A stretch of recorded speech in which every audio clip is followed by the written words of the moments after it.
Jalebi fish வாங்கி இந்த மாதிரி ஃபிங்கர் மாதிரி கட் பண்ணிக்கோங்க. நான் ஒரு 250 கிராம் இந்த மாதிரி கட் பண்ணி எடுத்து வச்சுருக்கேன். இதில் ஒரு முட்டையை சேர்த்துக்கோங்க. இது நல்லா அடித்து சேர்த்துருங்க.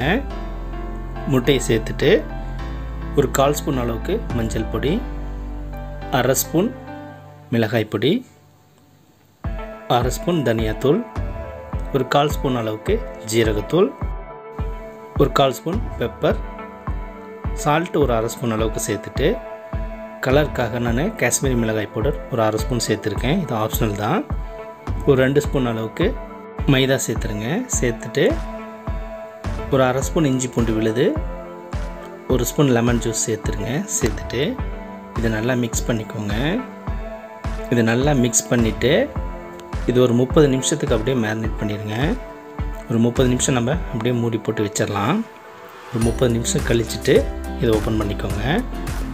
இந்த பீசஸ்லாம் பிரெட் கிராமில் போட்டு இந்த மாதிரி நல்லா அழுத்தி எடுத்து வச்சுக்கோங்க. இந்த மாதிரி ஃபஸ்ட்டு எல்லா பீஸையும் இந்த மாதிரி ரெடி பண்ணி எடுத்துக்கோங்க.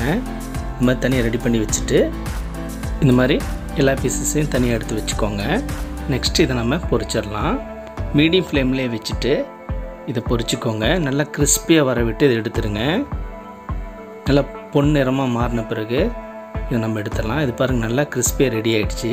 இதை நம்ம எடுத்துடலாம்.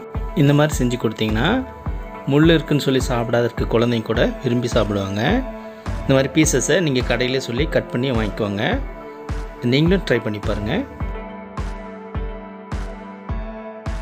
இந்த வீடியோ உங்களுக்கு பிடிச்சிருந்தா லைக் பண்ணுங்கள், கமெண்ட் பண்ணுங்கள், இந்த சேனலை சப்ஸ்கிரைப் பண்ணுங்கள், பக்கத்தில் இருக்கிற பெல் பட்டனை கிளிக் பண்ணுங்கள்.